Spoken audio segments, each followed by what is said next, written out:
Inonde mon âme, que ton Saint-Esprit vienne et prenne le contrôle, que chaque situation qui trouble mes pensées, mes soucis, mes fardeaux, à tes pieds je dépose, que tes vives eaux inondent ce lieu, que ton Saint-Esprit vienne et prenne le contrôle, que chaque situation qui trouble mes pensées, mes soucis, mes femmes,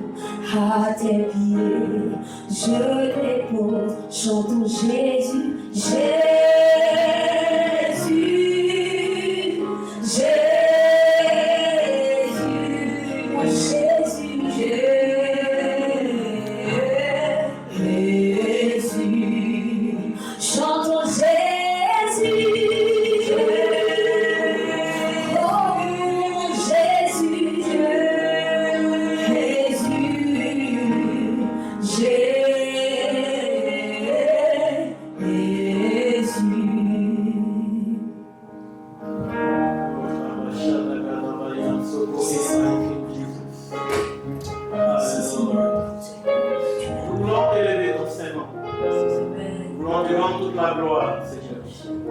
Toi le fidèle ami de Dieu vivant et vrai, toi qui dis et la chose arrive, toi qui appelles les choses qui ne sont pas par le nom, tu les appelles à l'existence. C'est à toi et à toi seul que nous donnons la gloire, la louange, l'adoration au nom de Jésus. Amen. Bienvenue à Bethlénitude. Je vous salue dans le nom précieux de notre Seigneur Jésus-Christ. Amen. Vous qui nous suivez sur nos réseaux sociaux, Instagram, Facebook, Twitter, TikTok et j'en passe, vous êtes les bienvenus. Le thème de l'émission d'aujourd'hui, c'est comment réussir ton année scolaire. Comment réussir ton année scolaire. C'est un thème que nous allons aborder et aujourd'hui, j'ai pour inviter des personnes qui sont dans le monde scolaire, le monde universitaire, ici au Canada. Alors, avant d'aller beaucoup plus profondément dans le vif du sujet, je voudrais vous dire, pour ceux qui nous prennent pour la première fois à Bethlénitude, que Bethlénitude est une émission d'échange, de partage d'expériences, de partage de la parole de Dieu, organisée par la communauté Bethesda Plénitude, qui est une filiale des églises Bethesda internationales, dont le fondateur est le révérend Élie Lacroix. Alors, shalom à toutes, shalom à tous. Nous sommes très heureux, n'est-ce pas, de partager ces moments avec vous. Je suis le pasteur Oulaï Mei, pasteur principal de l'église Bethesda Plénitude, 6 à Ottawa, au 21-21 Saint-Laurent Boulevard. Salut! Bonjour, pasteur. Ça va bien? Alors, j'aimerais qu'on soit beaucoup relax aujourd'hui parce qu'on va parler des études, on va parler de la vie scolaire, on va parler du processus scolaire ici au Canada. Alors, je vais demander à chacun de vous de vous présenter brièvement. Je commence par ma gauche. Shalom à toi, Arthur Joël. Shalom, pasteur. Ouais. Moi, c'est le coach Joël Arthur, coach des jeunes de Génération Modèle, Ottawa. Voilà. Alors, Génération Modèle, c'est quoi exactement? Génération Modèle, c'est le groupement des jeunes de l'église évangélique Bethesda internationale, fondé depuis plusieurs années par notre père, le révérend Élie Lacroix, et dont j'ai eu l'honneur de diriger quand j'étais, je me rappelle encore, à Yamoussoukro, pendant 2 années, je crois. Voilà. Donc, c'est un rassemblement de jeunes qui aiment le Seigneur, qui aiment Christ et qui veut faire sa volonté. Alors, il y a 2 thèmes, génération et modèle. Pourquoi génération, pourquoi modèle? Génération. J'insiste là-dessus parce que c'est très important pour nos auditeurs, pour ceux qui nous suivent directement sur nos réseaux sociaux. Effectivement, génération, parce qu'il y a plusieurs générations qui sont ensemble. On peut être jeune de plusieurs générations, pas de la même génération. Et Dieu nous amène également à être des modèles. Des modèles pour notre génération, des modèles pour d'autres personnes. Quel que soit le milieu là où nous nous trouvons, nous devons être des modèles, des exemples dans tous les domaines. Et ce nom-là, notre Père revient nous l'a donné pour que nous puissions ensemble marcher selon ce nom et puis accomplir la volonté de Dieu tout simplement. Oui, c'est tellement important parce que la vie elle-même est faite de générations, on marche par génération. Une génération, c'est par exemple, si on veut avoir la définition du dictionnaire, c'est un groupe de personnes qui vivent à la même époque, qui ont sensiblement le même âge. Et quand on parle de modèle, comme l'apôtre Paul pouvait dire à Timothée, soit un modèle en parole, en conduite, et en acte, en foi, etc. Et c'est très important que la jeunesse d'aujourd'hui puisse être elle-même un modèle et inspirer d'autres personnes. On a tellement besoin de repères. Shalom Soumia. Shalom Tu pasteur. peux te présenter à nos amis qui sont en ligne. D'accord, au fait, moi c'est Soumia Béatrice. Je fréquente l'église Bethesda. Je suis diaconesse comme rôle. Merci. Ok. À ma droite, j'ai Azafi qui va se présenter encore plus précisément. Ok, moi c'est Azafi. Je suis chantre à l'église et je suis aussi étudiante. Ma dit que tu es marié, ton mari ne sera pas content si tu ne dis pas ton statut marital. Je suis mariée depuis 4 ans. Donc tu es Madame Zamblé. C'est ça. Alors à côté de toi, il y a Aaron qui va aussi se présenter brièvement et précisément. Okay. Bonjour à tous, moi c'est Harold Benfa, je suis du service communication de l'église, marié, père de 3 enfants et étudiant. Alors, on se connaît tous, c'est un plateau qui est bien paritaire, 2 femmes, 2 hommes, moi je suis neutre. Alors on va parler des études. Et la première chose qui me vient à l'esprit, c'est un débat qui a pignon sur rue ici au Canada. Nous sommes au Canada, nous sommes précisément en Ontario. Et je rappelle que notre cible dans cette émission, c'est d'aider le plus souvent des personnes qui viennent d'arriver au Canada et qui ont besoin d'orientation. Alors, l'un des sujets, l'un des débats qui a lieu ici, quand les personnes arrivent au Canada, ils sont un peu mitigés, est-ce qu'ils doivent aller travailler ou faire des études? Alors, vous, je vais déjà connaître votre position. Qu'est-ce que vous faites exactement depuis que vous êtes arrivé au Canada? Est-ce que vous êtes aux études? Est-ce que vous êtes à l'emploi? Qu'est-ce que vous faites exactement? Je commence par... Oui, merci de me passer la parole. Moi particulièrement, je suis aux études et je fais des jobs. Donc tu fais les deux. Azafi? Moi aussi je suis aux études et je fais aussi des remplacements dans des galeries. Ok. Tu es là-dessus? Je pense que je ne veux pas dérober à la règle. Je suis également aux études à temps plein à l'Université d'Ottawa et précisément en génie informatique à l'Université d'Ottawa. Soumia? Ok, moi aussi je suis aux études, aussi je travaille. Alors, mais pourquoi tu as choisi d'aller aux études? Parce que je connais certaines personnes qui sont venues, qui n'ont pas voulu entendre parler des études, qui sont allées directement à l'emploi. Pourquoi toi tu as choisi d'être aux études? C'est vrai, ce que tu fais principalement, ce sont les études. À côté, c'est ce qu'on appelle un petit job à côté. Mais ta principale activité, pendant l'année, ce sont les études. Pourquoi tu choisis d'aller aux études? J'ai choisi les études parce que, en toute chose, il faut être formé ici au Canada. Pour pouvoir avoir un statut stable, c'est vraiment d'être formé. C'est cette raison, c'est ce qui m'a poussé au fait pour pouvoir aller aux études. En fait. Okay. Est-ce que c'est la même chose pour toi? Oui, effectivement, pasteur. Mais l'une des choses qui m'a encouragé vraiment aux études, je ne vais pas le cacher, c'est un exemple. Je pense qu'avant que nous n'arrivions au Canada, tu as insisté sur le fait qu'il est important vraiment de se former. Il est important d'avoir une qualification canadienne. Il est important d'avoir un diplôme canadien pour un jour se positionner. Et au-delà de tout ça, moi-même, je suis quelqu'un qui aime me former, qui aime apprendre davantage, qui aime apprendre plus. Donc quand tu nous as partagé cela, je n'ai pas trouvé vraiment d'inconvénient à poursuivre mes études, même si on avait déjà archivé les études, on était même en milieu du travail, parce qu'on va en reparler. Mais il est important pour nous d'avoir un diplôme canadien, de se former, d'avoir des connaissances en tant qu'enfant de Dieu pour être dans l'élite de demain dans ce pays. Okay. Alors c'est bien dit, et toi, Azafi, est-ce que tu partages la même opinion? Oui, effectivement. Au départ, quand on vient et quand on a l'information, c'est pas toujours facile de pouvoir l'accepter, surtout pour certains qui ont fait vraiment de longues études dans leur pays d'origine. Mais lorsque vous regardez avec un autre regard, vous comprenez que si vous êtes dans ce pays et que vous avez des diplômes qui viennent également de ce pays, vous serez plus valorisé. Et on le voit même déjà en milieu de travail, on voit déjà la différence quand on voit certaines personnes d'un certain âge très avancé, mais qui sont obligées d'être un peu, on va dire, en bas des autres. Pas parce que, ils n'ont pas eu de chance, mais parce qu'ils ont tout simplement choisi de ne pas le faire au moment où ils avaient la possibilité de le faire. Mais quand le temps passe et que l'âge aussi évolue, n'ont plus cette même capacité-là de pouvoir se remettre aux études. Donc du coup, ils vont rester en bas.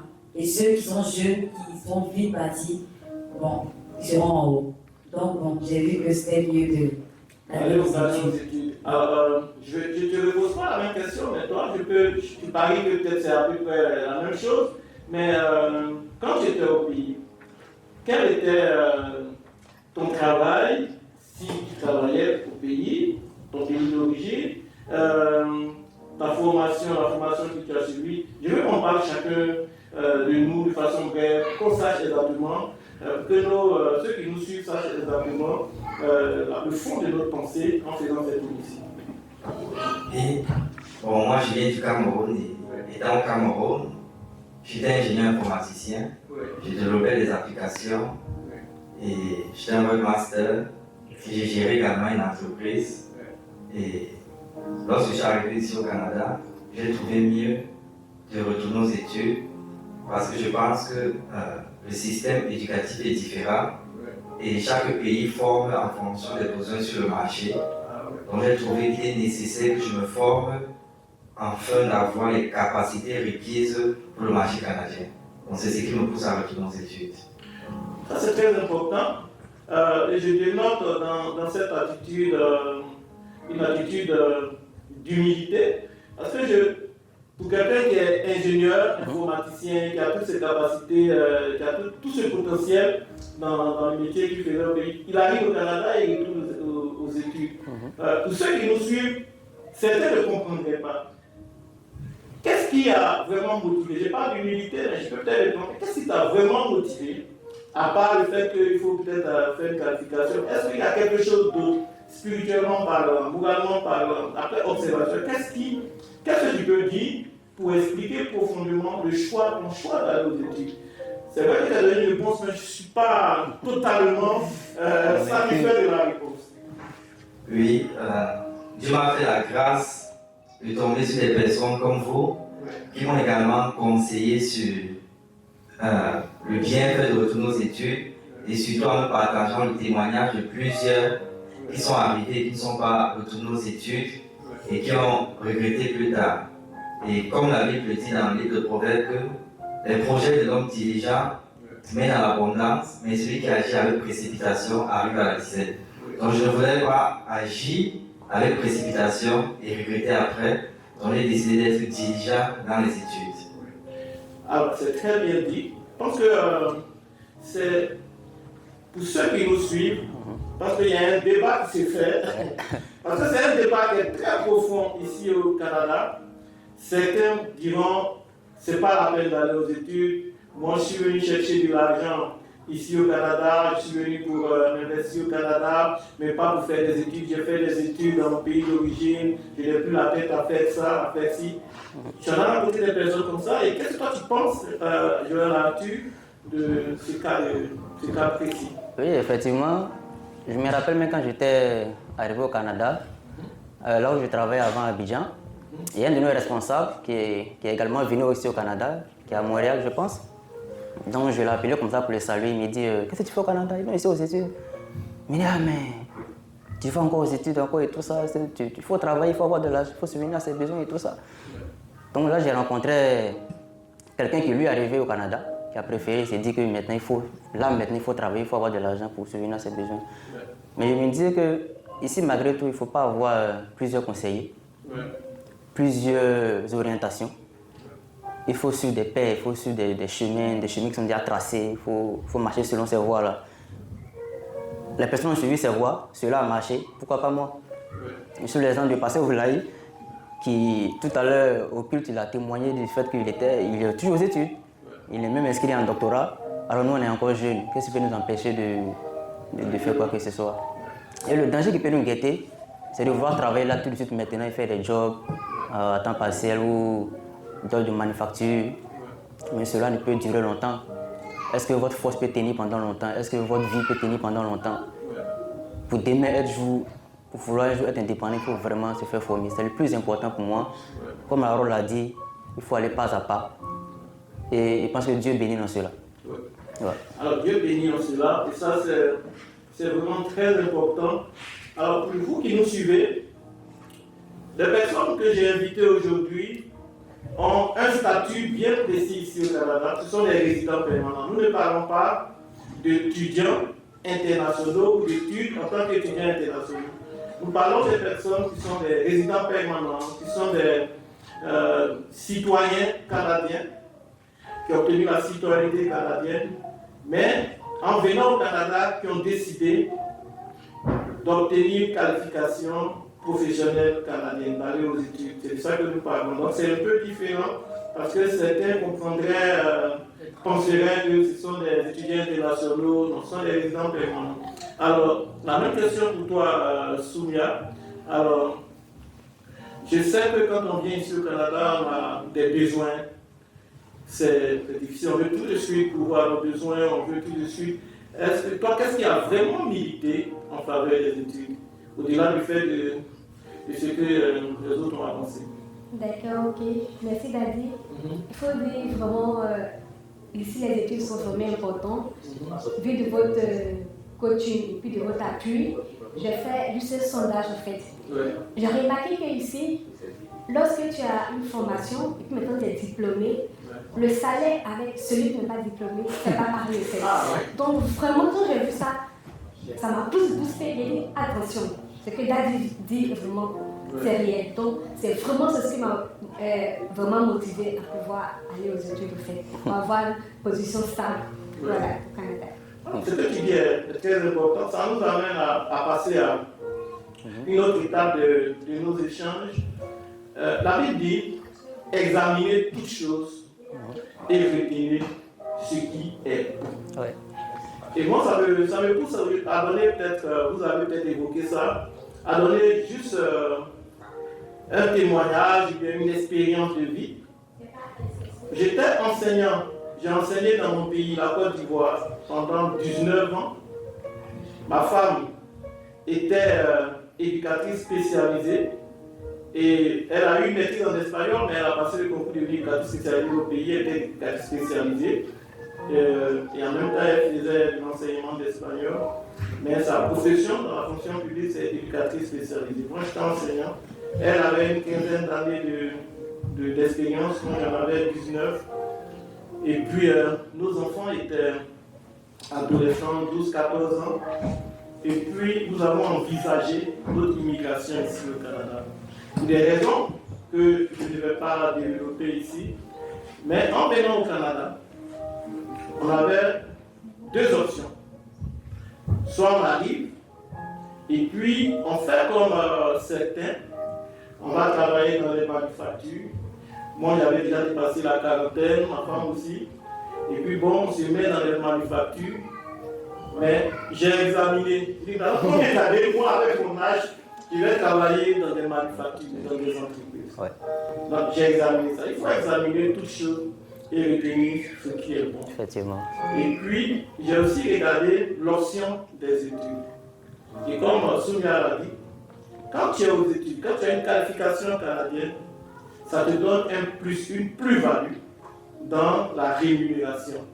Tu rentres dans une convention collective, tu as toutes les garanties salariales, alors que quand tu es un travailleur non qualifié, tu es sur la vague.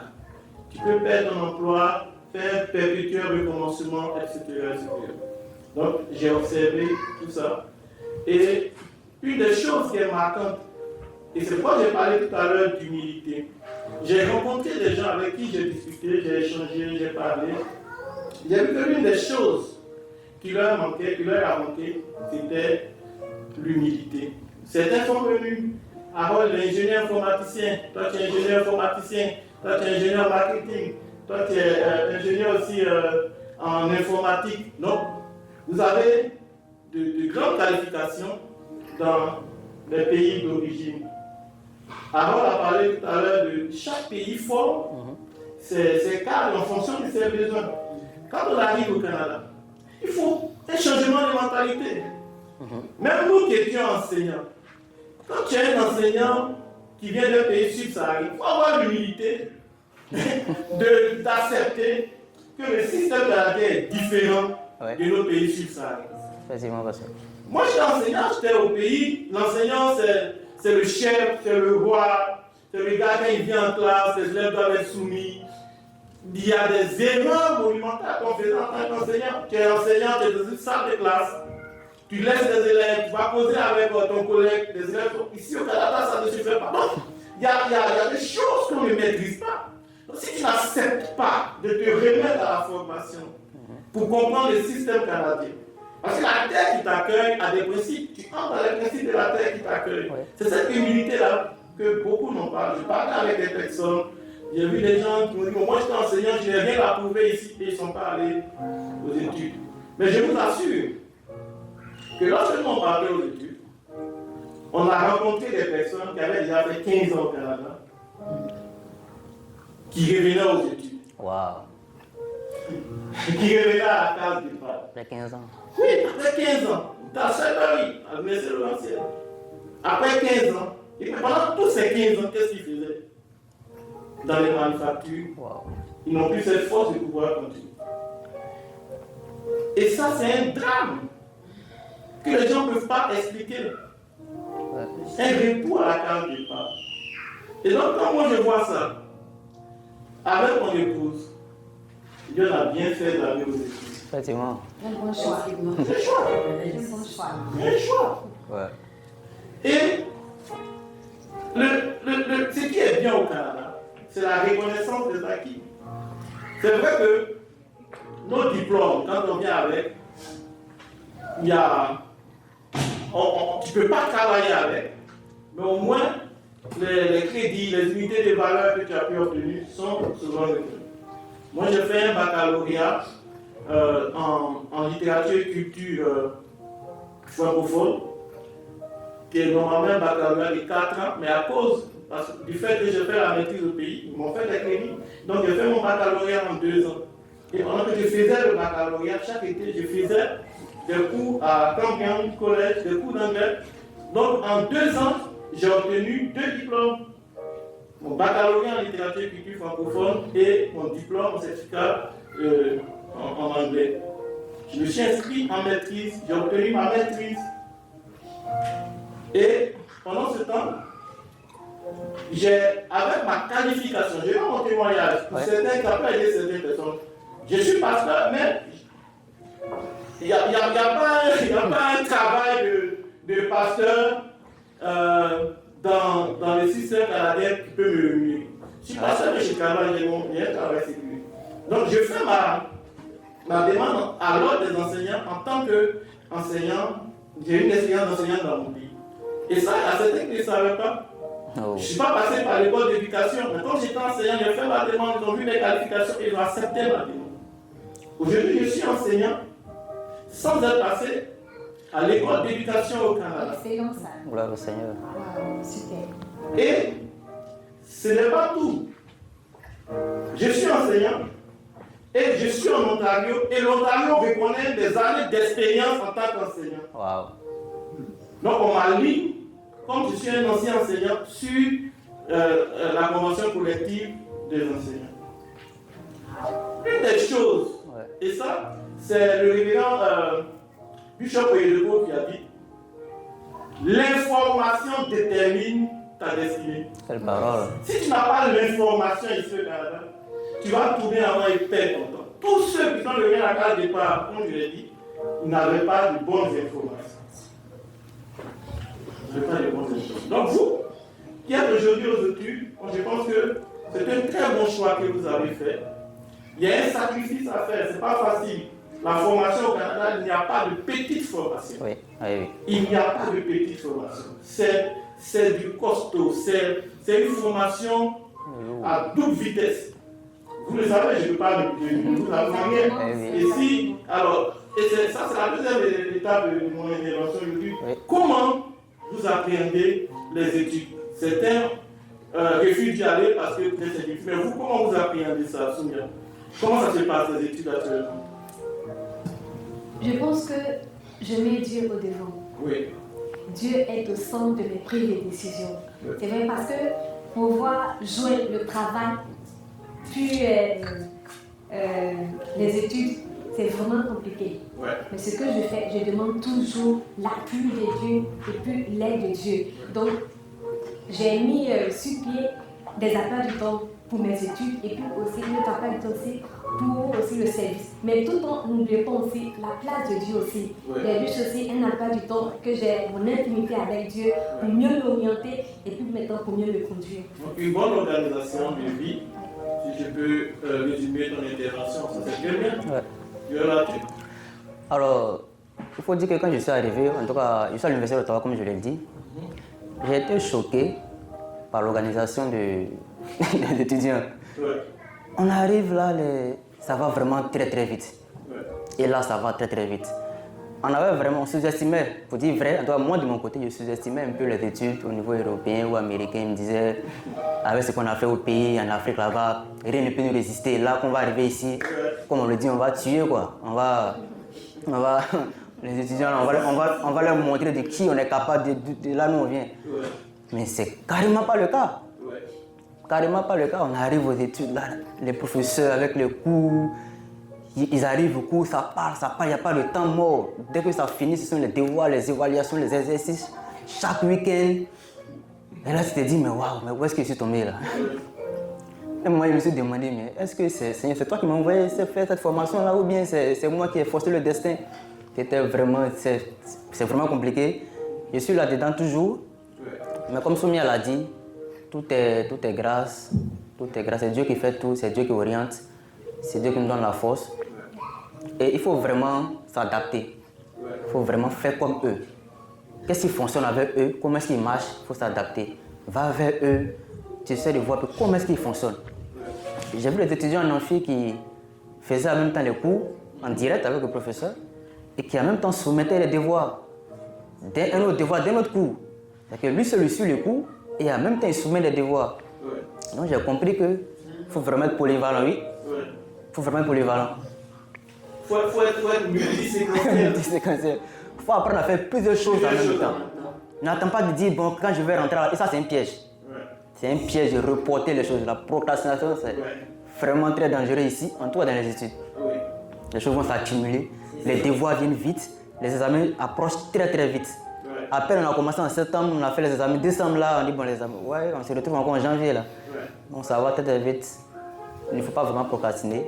Il faut faire un planning bien déterminé comme Soumia l'a dit. Et puis tu suis ton plan, tu te forces à suivre ton planning en mettant Dieu au devant et puis bon, je pense que ça marche. C'est très important. Alors vous, les Azafin, vous êtes des parents, on va dire des parents qui ont des enfants. Ouais. J'imagine que c'est pas facile alors. Oui, ce n'est pas facile du tout. Mais comme Soumia a déjà dit, c'est beaucoup d'organisation et impliquer également la famille. Ça veut dire que si une maison n'est pas, si une maison est divisée, elle ne peut tenir. Donc c'est d'impliquer la famille, faire déjà comprendre le bien fondé des études, parce que les études doivent être notre priorité.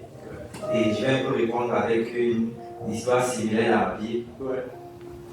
Lorsque les disciples voulaient empêcher la femme de verser le parfum sur Jésus qui pouvait donner aux pauvres, Jésus les a dit, vous aurez toujours les pauvres avec vous, mais moi vous ne m'aurez pas toujours. Donc c'est dit, les études c'est pour un temps. On ne fera pas toujours les études. Alors donnons la priorité aux études et après on aura le temps, plus de temps pour la famille, plus de temps pour travailler. Parce qu'il y a aussi un pied dans la famille aussi du travail. Si on ne fait pas attention, on va donner plus de temps au travail et on va échouer aux études. Donc ce n'est pas partir aux études, ce n'est pas toujours une garantie. Il faudrait vraiment donner la priorité à ces études. Le travail, c'est juste un accompagnement, c'est juste si c'est possible. Mais garder toujours le regard vers la récompense, il faut être prêt. Parce que je me dis, il y a des opportunités qui arrivent, il y a des opportunités qui vont arriver, il faudrait être prêt pour saisir ces opportunités-là. On sait ça en fait. Absolument, absolument. Est-ce que c'est la même chose pour toi, Azar? Effectivement, je vais valider l'organisation. La classe était déjà là depuis, donc ça c'est comme si, bon voilà. Mais aussi l'observation. Parce que moi, ce que j'ai beaucoup observé, c'est que les Canadiens, en tout cas ceux avec qui j'ai été, sont vraiment des personnes très organisées. Ils ont des plans qu'ils ont déjà faits. Par exemple, en octobre comme ça, ils ont déjà tout organisé pour décembre. Les cadeaux, les jouets. Pourtant, en octobre, on se dit qu'il n'y a pas de pression et tout. Donc il y a ce défi-là qu'on a, parce que chez nous en Afrique, on sait qu'on n'est pas trop organisé. Voilà, on fait les choses toujours à la dernière minute. Donc vraiment l'organisation ici, j'ai vu qu'ils étaient vraiment à fond avec. Aussi, j'ai vu qu'il faut vraiment avoir du temps pour la famille. Parce que c'est vrai qu'on est aux études, qu'on n'a pas assez de temps, mais dans le planning, il faudrait même si c'est 10 minutes, même si c'est un peu de temps, il faudrait consacrer ça à la famille. Parce que si vous êtes trop concentré dans les études et peut-être dit que les études c'est pour un temps, il y aura un dysfonctionnement parce que s'il y a quelque chose qui n'est pas équilibré, c'est vraiment quand une chaise est, voilà, quand il y a un pied d'une chaise qui est cassé, forcément la chaise sera penchée. Donc le défi c'est de pouvoir aligner toutes ces casquettes-là au même niveau, en même temps, pour que tout le monde puisse avoir à être équilibré et que tout se passe bien. Donc c'est un peu ça pour moi, c'est ce que j'essaie de faire avec la famille, le travail et les études. Oui, c'est vraiment très important. Je retiens organisation, je retiens équilibre, je retiens refus de la procrastination, je retiens emploi du temps.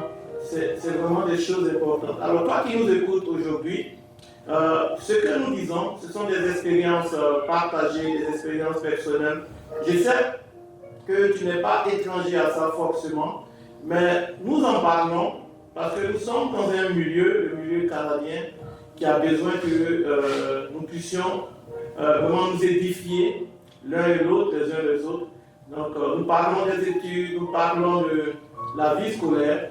Et la question que je veux poser maintenant, c'est peut-être la dernière, comment réussir son année scolaire? Quelles sont, si vous devez énumérer 3 choses essentielles pour réussir son année scolaire, ce serait lesquelles? Comment réussir? C'est vrai qu'on a parlé de l'organisation, d'équilibre, mais personnellement, comment chacun de vous pense pouvoir réussir son année scolaire? Parce qu'une chose est d'aller aux études, une autre est de réussir ses études. Alors, je ne vais pas interroger, mais si quelqu'un sent la réponse, veut partager rapidement ce qu'il pense. D'accord. En fait, pour moi,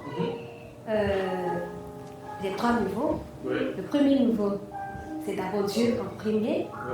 Et le deuxième niveau, c'est une communion parfaite avec Dieu. Même quand je travaille au cours de la journée, j'ai juste 30 minutes de pause pour être en relation avec Dieu dans la prière. C'est très important en fait. Puis maintenant, par la suite, ce qu'il ne faut pas oublier, il faut participer au programme de l'église. C'est très important. Et c'est ce que moi je fais. Absolument. Donc, la proposition que je retiens, c'est mettre Dieu en priorité, avoir une intimité avec Dieu, participer aux activités de l'église. Verras-tu? Ouais, pour compléter un peu ce qu'elle a dit, bien sûr, on met Dieu au devant. Mais pour moi, pour réussir ici une année scolaire, c'est d'établir un plan. Il faut avoir un plan personnel. En dehors des heures d'études, des heures de cours, il faut avoir un plan personnel. Dans l'emploi du temps, si on remarque bien, il y a des heures creuses. Il y a beaucoup d'heures creuses. On a tendance à croire que c'est peut-être pour se distraire, mais ce sont des heures stratégiques qui ne sont pas laissées là au hasard, qui sont faits vraiment pour faire les devoirs, les exercices, pour ne pas procrastiner du tout. Mais il faut vraiment profiter de ces heures-là, avoir un planning détaillé, des études, et puis il faut approcher les autres. Oui. À l'école, il faut approcher les autres. Il faut voir un peu comment est-ce qu'ils fonctionnent, quelle est leur mentalité, comment est-ce qu'ils arrivent à voir. On n'a pas commencé nos études ici, on a commencé dans nos pays d'origine. Le système est carrément différent. Leur manière d'aborder les études secondaires est différente carrément de la nôtre. Je pense qu'ils étaient un peu plus habitués à un certain rythme de travail que nous, on n'a pas. Et à l'université, quand ils arrivent, ils sont un peu plus aguerris. Nous, on arrive, on vient découvrir. On tombe là-dedans et puis ça nous prend le cours, ça va très très vite comme je l'ai dit. Mais il faut vraiment s'approcher d'eux. Comment est-ce qu'ils fonctionnent? Voir un étudiant mais canadien, comment est-ce qu'il étudie? Qu'est-ce qu'il fait sur sa tablette? Qu'est-ce qu'il fait sur notre... Moi, quand je suis en amphi, je regarde un peu leurs ordinateurs, je regarde un peu les écrans, pour voir un peu ce qu'ils font. Un peu d'espionnage. Un peu d'espionnage, pour voir un peu ce qu'ils font. Et dans ça, je me rappelle même que j'ai pioché le logiciel qu'il y avait quelqu'un qui utilisait sur l'écran. J'ai regardé sur son écran, j'ai vu, et puis j'ai fait des recherches, j'ai pris le nom, ça a fait mes propres recherches là-dessus. Donc, actuellement, je continue de travailler là-dessus. Si j'ai vu ça sur la machine, bon, je ne dis pas de tricher, hein. C'était pas pendant un devoir, c'était pendant un cours, donc on peut quand même regarder. Donc c'est tout ça, il faut apprendre d'eux, leur fonctionnement, voir un peu comment est-ce qu'ils fonctionnent, c'est le plus important. Une fois que tu as ça et puis je pense que tu étudies aux heures normales, ne pas procrastiner du tout. Là, j'insiste là-dessus. C'est ça. Pas procrastiner. Donc, je retiens de toi avoir un bon planning, un bon plan de travail, un plan annuel, et surtout utiliser à bon escient des heures creuses dans l'emploi du temps quand on est aux études. Est-ce que tu as dit, alors, est-ce que tu as quelque chose à proposer? Oui, bon, je vais déjà commencer comme Soumia en disant qu'il faut faire confiance à Dieu. La Bible dit celui qui demande de sagesse, qui demande à Dieu qui donne à tout. Oui. Et deuxièmement, je vais dire il faudrait toujours assister au cours, être concentré pendant que le professeur donne le cours, parce que plus de 50% de la connaissance on acquiert ça pendant que le professeur donne le cours. Et également étudier à des heures stratégiques. Moi, comme étant chef de famille, c'est beaucoup plus tard la nuit ou tôt le matin qui sont des heures stratégiques parce que c'est calme, il n'y a pas de bruit, les enfants dorment. Donc c'est comme ça que je fais. Okay. Étudier à des heures stratégiques et puis suivre, être concentré en classe, c'est très important. Donc, parce que pour ceux par exemple qui suivent, qui font des cours en ligne, souvent on voit aussi beaucoup de distractions. Quand il ferme son écran et puis il brille les lumières, ça va. Pour sortir les données des éléments importants, puis il a raté tout ça. Hein? Et alors, qu'est-ce que tu en dis? Moi, je dirais, bien sûr, en plus de tout ce que mes frères ont dit, je dirais, parce que moi, j'ai un truc que je fais à chaque début de classe, c'est que je m'apprête d'abord mentalement. Je me dis que je vais valider ma session. Donc d'abord, je suis positive. Oui. Donc je l'écris même, soit sur mon miroir ou sur mon tiroir, quelque chose comme ça. Et je dis que cette session-là, je commence, je termine et tout sera OK. Ça, c'est numéro 1. En numéro 2, il faut travailler dur. Parce qu'il ne faut pas se dire que, comme Atu l'a dit, c'est des petits cours, tu vas négliger ou bien tu vas procrastiner, à la dernière minute, tu vas courir et tu risques de mal faire les choses. Donc il faut être prêt, il faut se dire que je vais valider d'accord, mais je dois travailler dur, je dois bosser dur, je dois vraiment faire tout ce qu'il y a à mon pouvoir pour pouvoir atteindre cet objectif-là. Donc, regarder ce que les autres font sur l'écran, approcher quelqu'un si je ne comprends pas, essayer de voir le professeur. En tout cas, tout ce qui va dans ce sens-là, il faut travailler dur pour ça. Et en troisième position, il faut être quelqu'un de courageux. Parce que si tu baisses les bras, si tu abandonnes au milieu de la route, l'objectif ne sera pas atteint. Donc il faut se dire que je dois aller jusqu'au bout. Pour cela, il faut beaucoup de courage, il faut beaucoup de diligence, persévérance. Donc c'est pour ça qu'on doit s'applaudir. Travailler dur, avoir beaucoup de courage, beaucoup de diligence, c'est très important. Alors, l'une des choses par lesquelles je voudrais vraiment terminer ce grand mouvement d'échange, c'est l'humilité. L'humilité. Vous savez, et je vous regarde droit dans les yeux pour vous dire que le Canada est l'un des pays qui éduque qui éduque les désorganisés, qui éduque les orgueilleux, qui éduque les gens qui se croient guindés. L'un des pays qui éduque. Vous venez dans un système où des enfants, depuis la première année, utilisent des ordinateurs, des tablettes, jusqu'à l'université. Alors que vous avez fait des études dans des pays subsahariens, où en tant qu'étudiant, la première fois où vous avez touché un ordinateur, c'était peut-être en troisième année de licence ou bien je ne sais pas. Il faut avoir l'humilité de comprendre qu'il y a des choses qui nous manquent. Si tu as l'humilité de comprendre qu'il y a des choses qui te manquent, tu auras une ascendance. Parce que je ne vous le cache pas. Nous qui avons fait nos études en Afrique, on a un plus qu'on ignore. Vous pouvez demander à un jeune Africain, je connais des jeunes Africains, si tu lui dis où se trouve telle chose, bien pas loin de Sherbrooke, il peut vous citer qui est le maire de Sherbrooke, qui est dans le conseil municipal de Sherbrooke, sans avoir mis les pieds au Canada. Théoriquement, on est fort. On a une mémoire importante. Les jeunes Africains peuvent retenir des choses extraordinaires. On a une mémoire importante. Mais le système canadien est basé sur la pratique, la compétence. Donc si à la théorie on ajoute la compétence, on devient plus fort. On devient plus fort. Et si tu n'as pas l'humilité de comprendre que les gens ont déjà commencé à saisir les choses avant toi, tu ne pourras pas. J'ai rencontré des gens humains. Moi, j'ai été enseignant dans mon pays, j'ai tellement d'expérience. Mais quand tu as la pratique, tu te rends compte que tu as des faiblesses. Moi, je reconnais, quand je suis dans une bulle, je sais qu'il y a des faiblesses. J'ai pas envie de demander des choses à des jeunes enseignants qui font des choses même dont on n'imagine pas l'existence. Alors, c'est comme ça qu'on fait. Il faut avoir cette humilité. Les gens, ils ont cette pratique. Et c'est par peur souvent de pouvoir affronter ça que les gens du monde ne veulent pas aux études. Je préfère aller soulever les cartons. C'est pas pour faire, moi je respecte tout ça.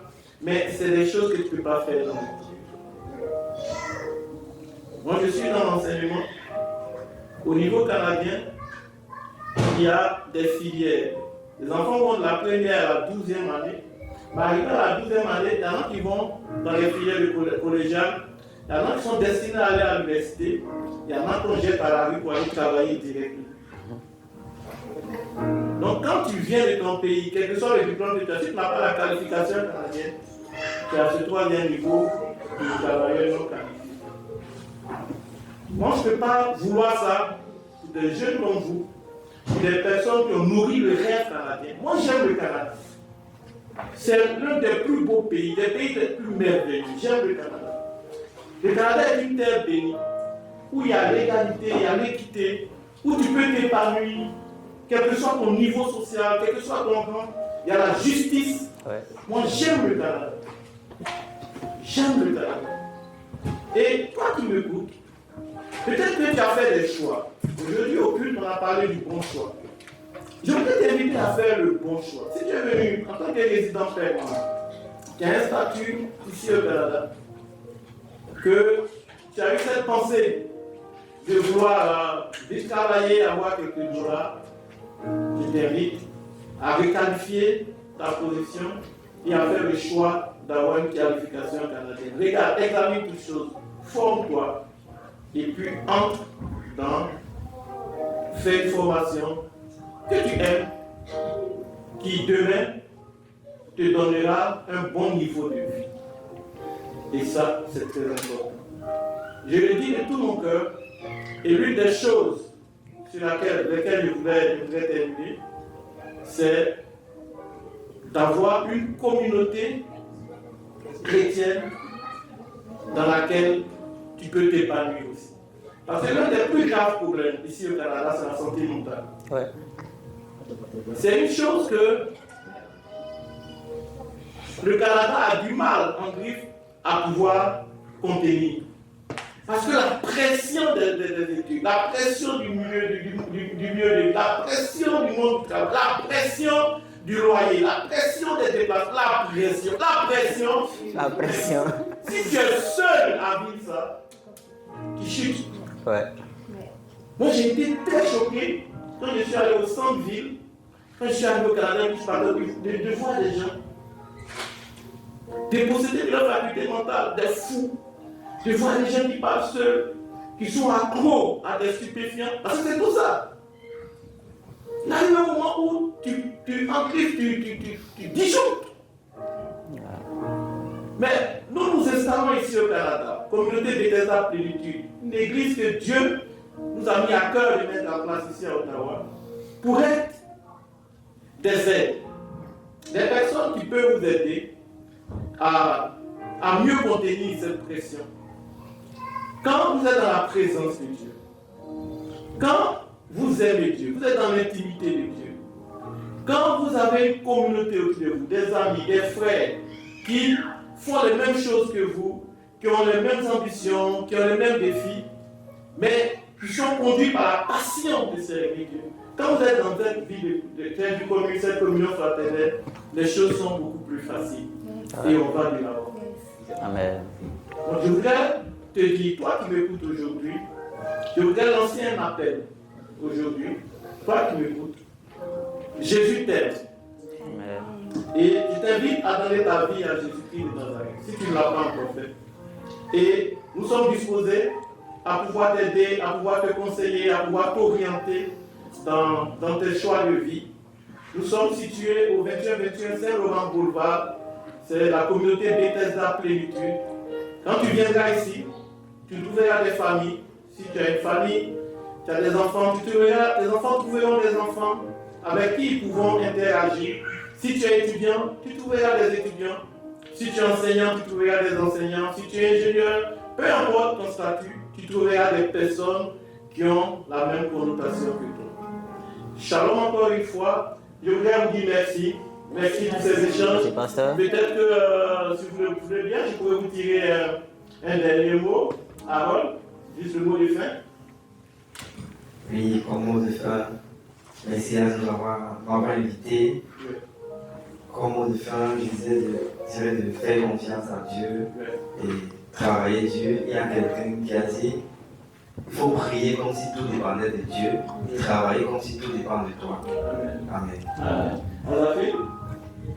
Pour de fin, je dirais il faut rester positif et puis il faut croire que tout est possible pour toi. Sonia. Merci David encore pour l'invitation. Oui. Moi, je peux dire qu'avec Dieu, on peut faire des grandes choses. Amen. Faire des espoirs. Viens là-dessus. Merci également, pasteur, pour l'invitation.